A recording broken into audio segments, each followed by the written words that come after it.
So, having looked at the loading effect, we have one more important effect which we need to consider, and that is the armature reaction.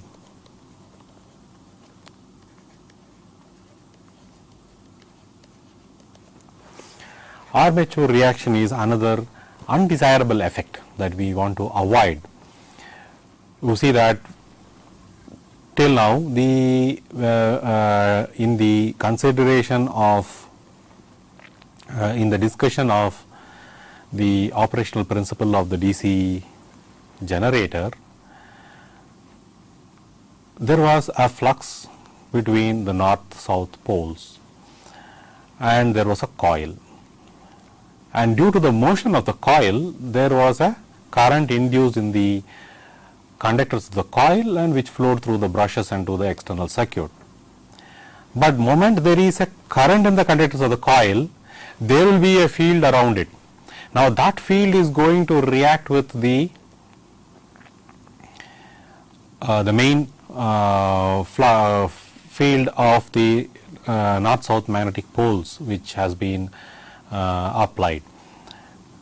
Now this will distort the way the field will look like, and the neutral zones which we thought were zero field zones where no induced voltage in the coil can exist, all these concepts are going to be a bit distorted because of the presence of the current which flows through the armature conductors. Now let us look at this effect, what it does. We have the north pole and we have the south pole.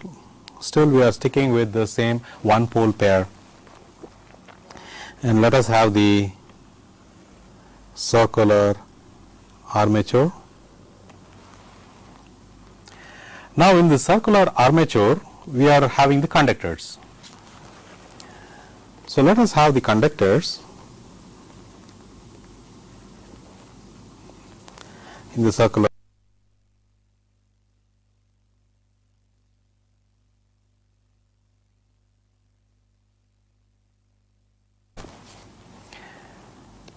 And this orthogonal plane was supposed to be our neutral zone, where there was not supposed to be any induced voltage and thereby no induced current, because at this point the flux is equal to 0 in that direction.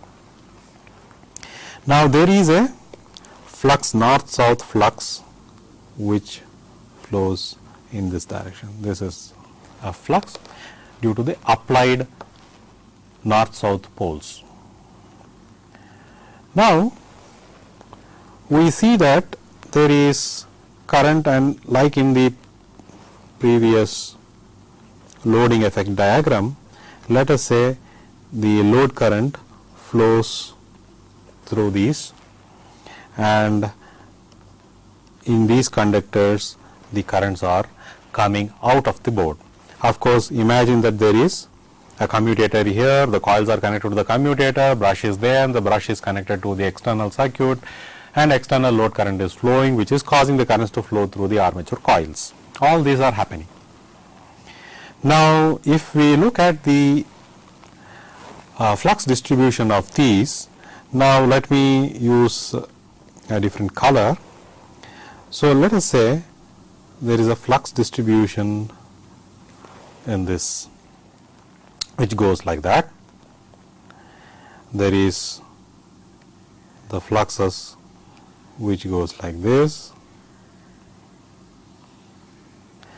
So it goes this, you have the loops because there are currents flowing within these loops, and the direction again given by the right hand rule, we will be having something like this, clockwise. So this is the way the currents here. Likewise on this side also we are going to have a flux distribution or the field distribution. So let us say we have the field lines like that. Now, this is coming out of the ring, and then by the right hand rule we could say that these are going to have anti-clockwise direction like this as shown. So, you see at the center, these two are not going to contribute anything to the field. Now, if you see at the center, at the inside the armature of the machine, the flux is flowing in this direction. The flux is flowing in this direction. You see all the fluxes are pointing up. So, which means there is an effective flux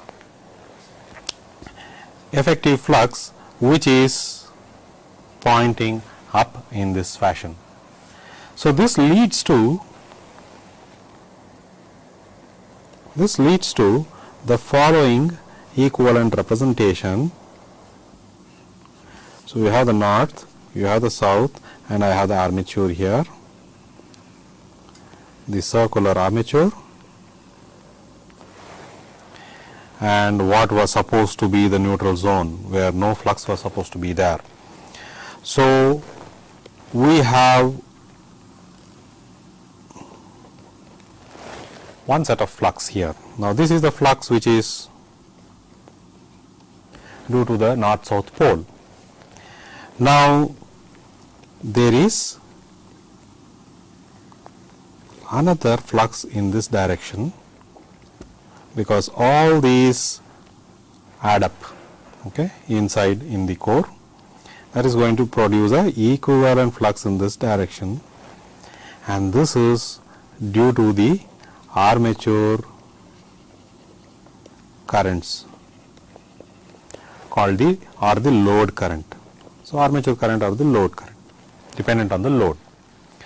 So, you have these two fluxes, and we thought that in the neutral zone there was not supposed to be any flux, and therefore, any coil here will not have an induced voltage. But due to the armature current which produces these fluxes, that is, which produces the these loops here, which produces these loops here due to the currents flowing in the various conductors, has a resultant pointing like. Now, these two are going to have a resultant somewhere, let us say, along this line. So, this would be the resultant flux direction.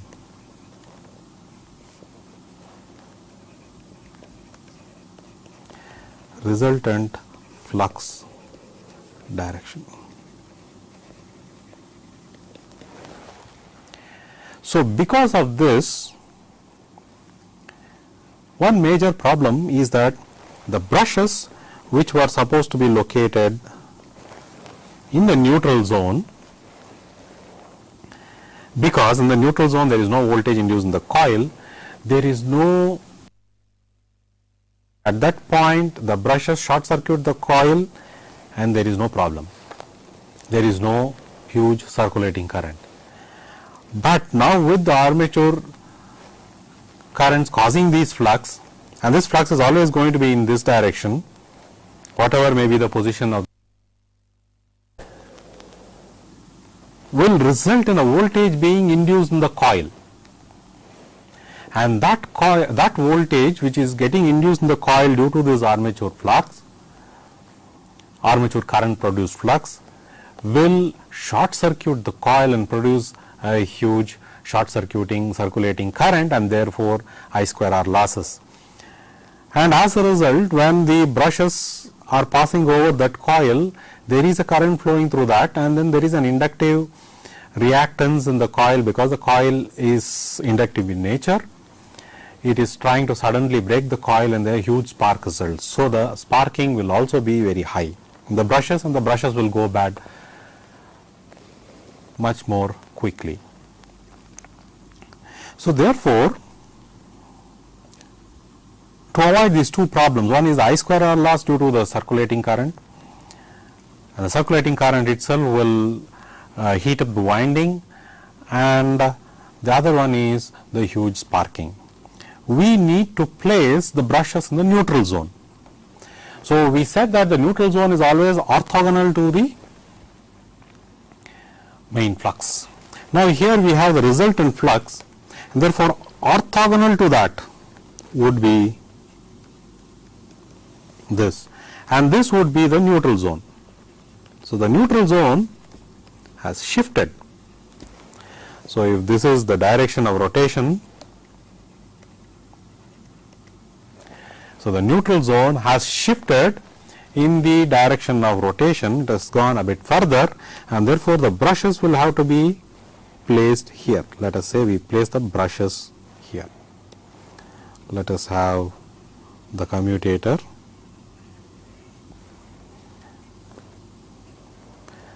So, the brushes will need to be placed at this point to avoid the circulating currents and also of course the increased sparking. Now, if it was so, if we just had to shift the like this, the problem would have been simple, but it is not as simple. The load current is a varying quantity, which means the red flux, the red lined flux which we are indicating here, which is orthogonal to the north south flux, the amplitude keeps varying. So, if this amplitude keeps varying, then the resultant could be in any direction depending upon the amount of load current. So, orthogonal to that only will be the neutral zone. So, we see that the neutral zone has a much higher band of angle in which it can exist at various load currents, and therefore, the brushes cannot be dynamically positioned as the load current changes. So, therefore, this flux which is created due to the load current or the armature current flowing in it is going to cause a problem. And this armature flux which is created due to the armature current flowing in the conductors is called armature reaction.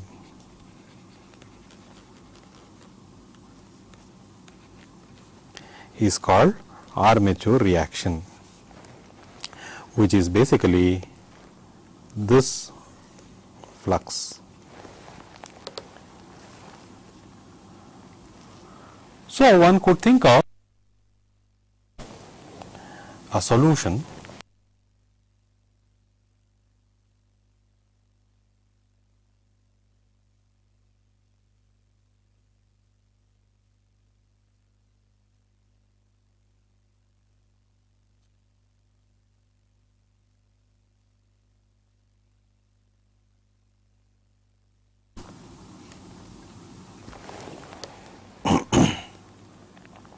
Now, let me also put in the conductors, and this was supposed to be our neutral zone.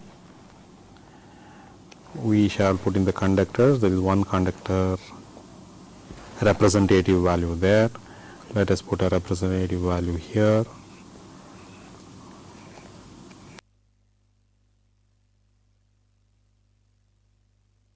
Machine.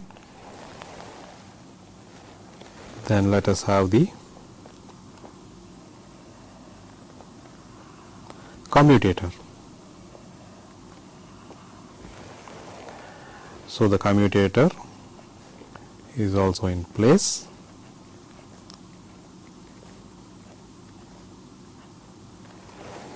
So, this is the commutator, and we also have the brushes in the neutral zone.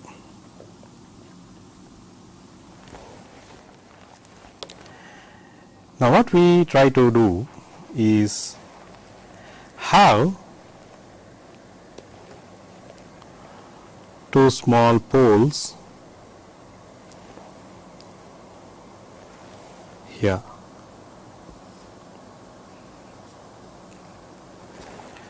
So, if we have these two small poles here and the brushes, and from the brushes let us wind it over the poles like that. Let us wind it over the poles. Okay, so this is the negative, and from this brush also we will take it and wind it over the poles as shown here. This is plus. So, there will be a current which flows. Let us say this is the plus side and the minus side. So, we will have a current which flows like that in the external load.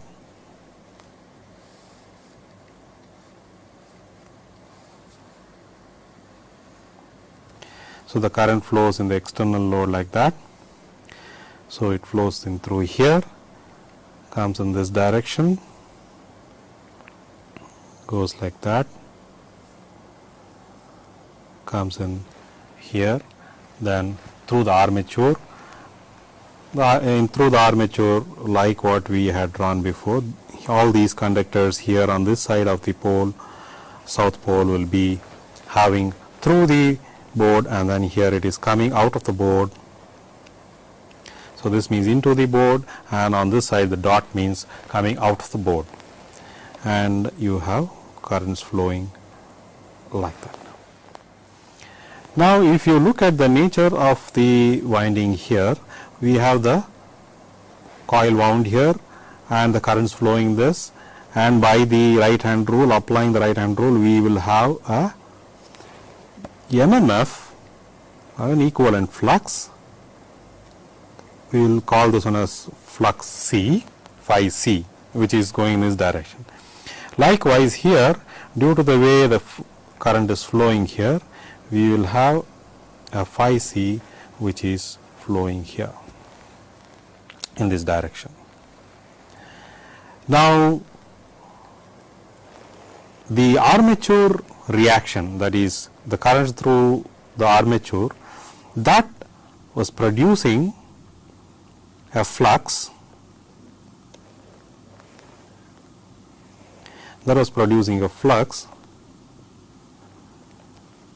in this opposite direction, which is in this direction. So, this is the flux due to the armature reaction. Armature reaction. And then of course, there is going to be the flux phi due to the north south pole.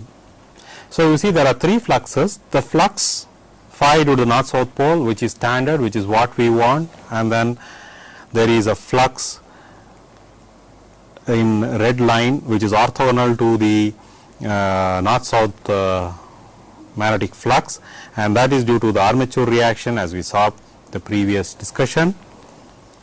And then there is a third flux due to these poles which we have, small poles that we have added, and we have passed the armature, the load current carrying armature current through those small poles, such that there is a phi C which is in a direction which opposes the armature reaction.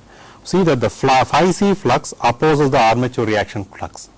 So, if the number of turns here on these poles are so matched such that phi C cancels out the flux due to the armature reaction flux, then the only flux that would exist is the north south pole flux, and this would still be the orthogonal plane would still be the neutral zone.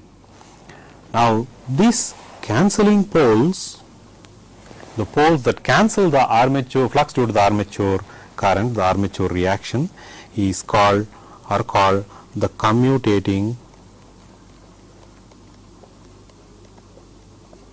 poles. They are called the commutating poles. This makes the flux due to the armature current, or in fact the armature reaction, 0. thereby still maintaining the same neutral zone positions, and thereby we need not shift the position of the brushes, and the brushes can still stay in the same position, and the voltages induced in the coils at the neutral zones will still be 0, and therefore no short circuiting currents, and therefore also no sparking, extra sparking or arcing when the commutator segments are passing over the brushes at that point, that is the neutral zones. So this is an important concept, that is the armature reaction, which will be there in any DC machine, and that has to be taken care by using the commutating poles. So the next topic that we will deal with is the excitations.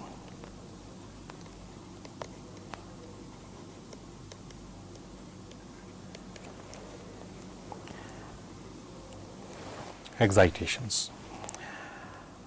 So there are different methods in which one can excite the machines. Now what does one mean by excitation? We saw in the motor has the north pole, the south pole, these two is a pair. Create a flux phi. Now the flux phi called the field, that field is called, how the field is brought about is called the excitation. The current that brings about the field is called the excitation current, and the field or the field flux itself is called the excitation. So how do we bring about, or how do we bring about the amplitude of the particular flux in the DC machine, and what are the methods in bringing about such a flux? So that is called the excitation. So the question that one can ask is, how does one excite the machine? When they say how does one excite the machine, it means how does one set up the flux or the field within the machine, the base field, the north-south field that we have been talking about till now. We have to set up that flux. That is called the excitation. So any means or any current that is used for setting up the flux is called the excitation current, and any means or any circuit that is used for setting up the excitation field is called the exciter or the excitation circuit. So excitation in short means that setting up the base flux inside the machine. Now there are different various ways in which one can set up this flux within the machine, the field within the machine, and here are some of the methods which I am going to list down. One is we could use permanent magnets. Permanent magnets, that is the north-south poles that we were talking could just be plain permanent magnets. Second is separate excitation.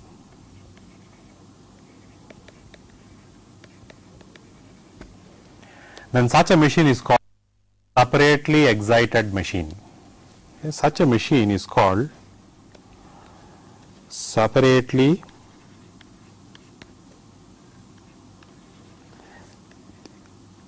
excited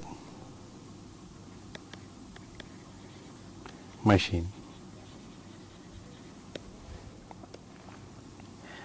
Or we could have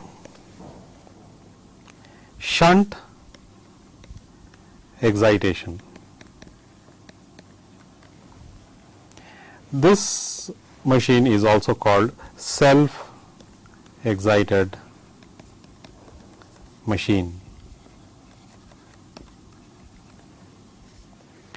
And then we have few forms of compound excitation.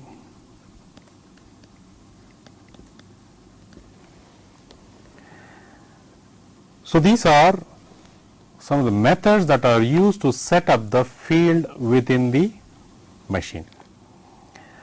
We shall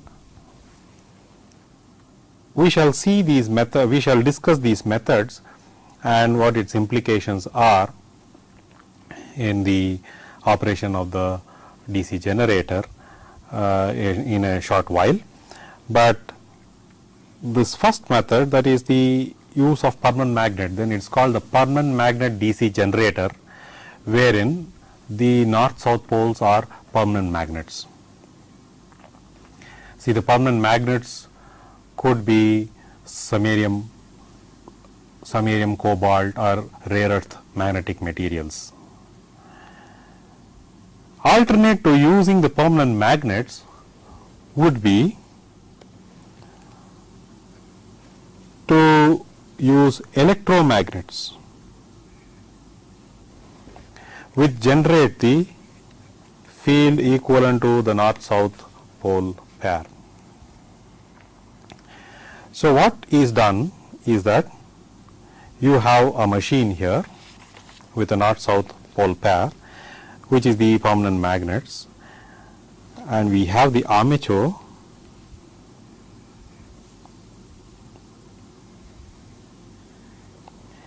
and then we have the commutator. And on the commutator we have the brushes.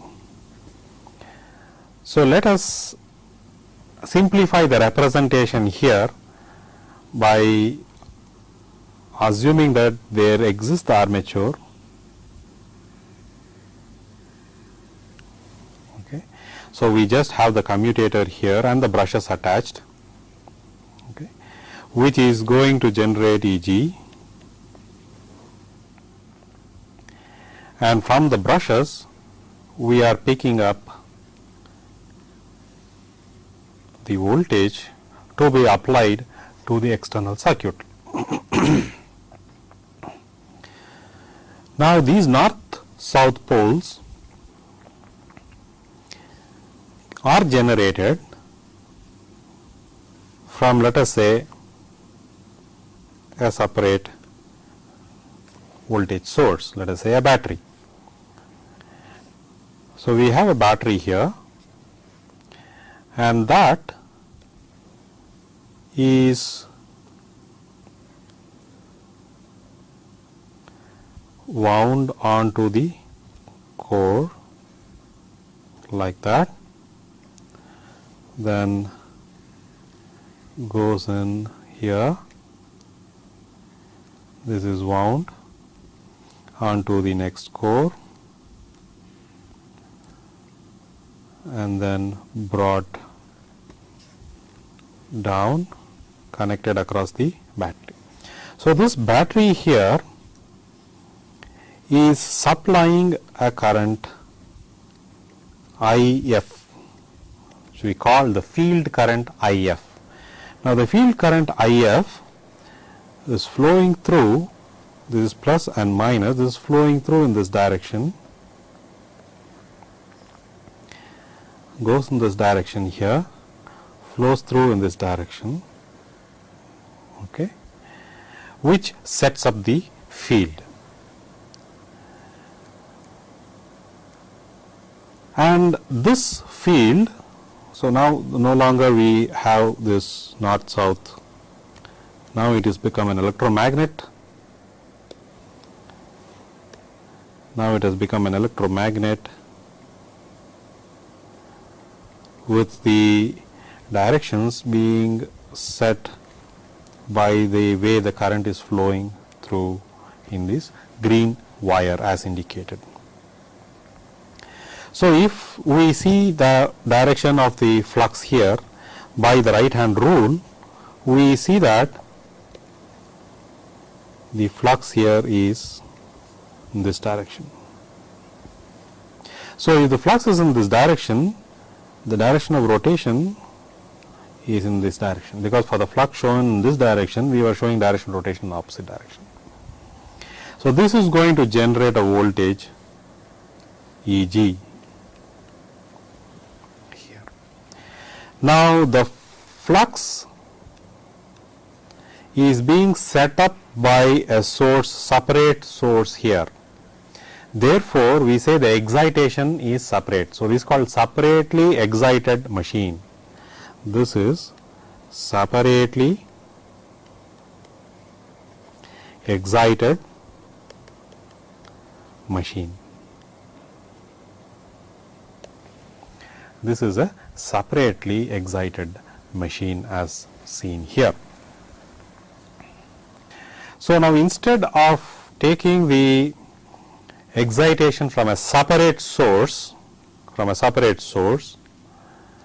let us take it from the generator output itself. That is, instead of taking it from this, we connect this to the generator output itself, which means Eg is applied to this. Of course, we do not directly apply Eg, so we have to put a series resistance. So, we put a series resistance to limit the current to whatever the required value. So, this is making a current IF to flow through it, flows through in this same path and comes back through here. So, this is the field resistance RF. Now, such a connection is called shunt connection or shunt excitation.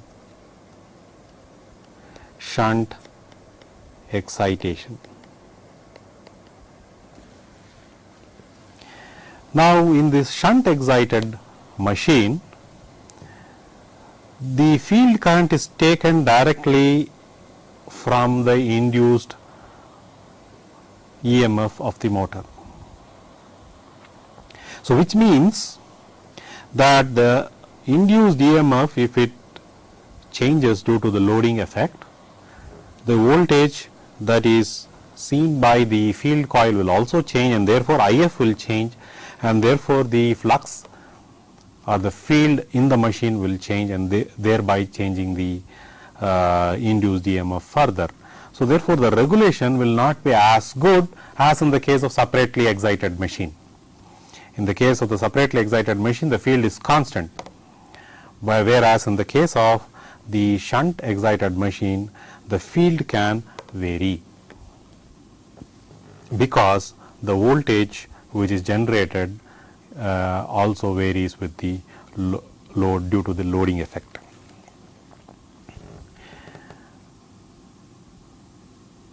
So, we saw that one can connect in these fashions, that is either separately or taking it directly from the generator.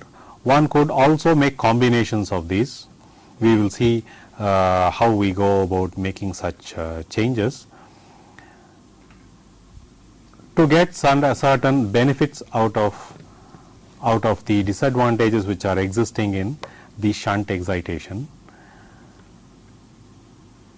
The compound excitation is consists of a shunt excitation plus a series excitation, which will try to compensate for the variations in the